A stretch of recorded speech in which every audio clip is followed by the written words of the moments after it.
Seperti apa pengalaman banyak orang yang gagal bayar di aplikasi pinjaman online resmi OJK yang bernama Rupiah Cepat? Jadi di sini saya akan bacakan pengalaman orang-orang yang tidak saya perlihatkan di dalam monitor ya teman-teman, untuk menjaga privasi mereka.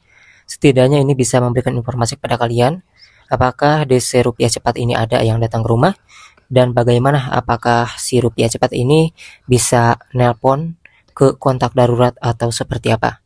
Oke, di sini langsung saja ya saya bacakan untuk aplikasi Rupiah Cepat orang-orang yang gagal bayar. Nah, di sini ada yang bilang ya, Rupiah Cepat sebar data, itu pengalaman saya galbay 5 hari. Ya, ada juga yang sebar data ya. Nah, kemudian di sini juga banyak sekali orang-orang yang gagal bayar di aplikasi Rupiah Cepat ini hanya ditelepon aja, artinya hanya ditagih dan bilang mau didatangi. Tapi ada yang enggak didatengin juga gitu ya. Kemudian di sini juga ada yang berkomentar, saya diteleponin Rupiah Cepat tiap hari ditawarin pinjaman, diterima apa ditolak ya. Nah, kalau ini adalah penawaran pinjaman. Ini mungkin orang yang belum pernah meminjam ya. Yang pasti ketika kita download aplikasi Rupiah Cepat udah daftar enggak meminjam pun, pasti itu bakalan ditawarin ya teman-teman. Setiap aplikasi pinjol ya seperti itu ya. Kemudian di sini juga ada yang bilang, saya baru download Rupiah Cepat, pengajuan belum email, mau hapus akun malah balasan email masih ada tagihan 2 dan 3, terus gimana itu? Saya langsung lapor OJK. Wow, kayak gitu ya. Kemudian ada juga yang ditagihnya sampai ke Shopee teman-teman ya. Aplikasi Rupiah Cepatnya dia itu galbay, ditagihnya ke Shopee, kok bisa gitu ya? Ini belum ada kasus sih. Baru-baru saya dengar ya ada kasus seperti itu. Dan di sini juga ada yang bilang, seperti data nasabah gimana, aman nggak? Nah, ini data aman. Tentunya setiap orang yang datanya ini sudah terambil oleh aplikasi ya tentunya gak bakalan aman juga ya, meskipun kita menghapus data di sini, karena aplikasi pinjaman online tersebut ya tentunya sudah menyimpan data-data kita. Itulah mengapa kontak kita pun, kondarnya ya, teman-teman kita pun bisa ketahuan nomornya.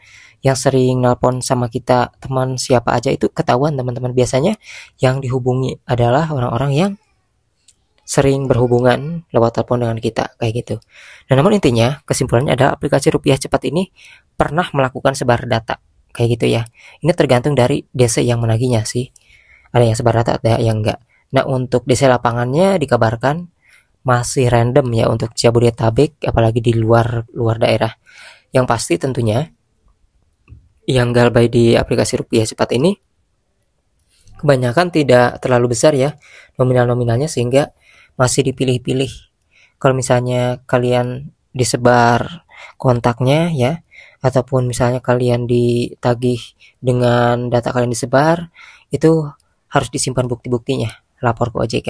Kemarin juga banyak yang rame-rame ya laporin ke OJK ya mengenai salah satu aplikasi pinjol tapi bukan Rupiah Cepat. Nah, maka dari itulah simpan bukti-buktinya biar bisa melaporkan berbarengan kalau misalnya ada aturan-aturan yang dilanggar oleh aplikasi pinjaman online resmi OJK ya. Karena tidak boleh ya melakukan penagihan dengan ke kontak darurat sekalipun gak boleh ya, ke kantor gak boleh, ke orang lain pun gak boleh, hanya ke kitanya saja yang galbay kayak gitu ya. Jadi seperti itu intinya. Hari Minggu gak boleh nagih, kemudian juga di atas jam 8 malam gak boleh nagih walaupun lewat telepon. Nah, jika ada beberapa pelanggaran maka harus disimpan bukti-buktinya. Intinya gak usah panik ya, karena banyak banget orang yang gagal bayar di aplikasi Rupiah Cepat ini. Ya, masih banyak lagi ya pengalaman-pengalaman orang yang gagal bayar di aplikasi Rupiah Cepat ini seperti apa ya, karena beda-beda ya, ada yang didatangi, ada yang enggak, ada yang hanya dihubungi aja. Setiap orang tergantung dari nominal, jumlah, dan dekat kantor desi cabangnya atau enggak teman-teman. Kira-kira seperti apa pengalaman kalian galbay di Rupiah Cepat? Silahkan aja tulis di kolom komentar. Apakah di sini pernah ada yang didatangi oleh desa lapangan? Kalau ada, di daerah mana? Silahkan aja share ataupun tuliskan di kolom komentar buat teman-teman yang lain biar nambah informasi juga yang bermanfaat. Oke, sampai jumpa lagi di pembahasan aplikasi pinjaman online yang lainnya.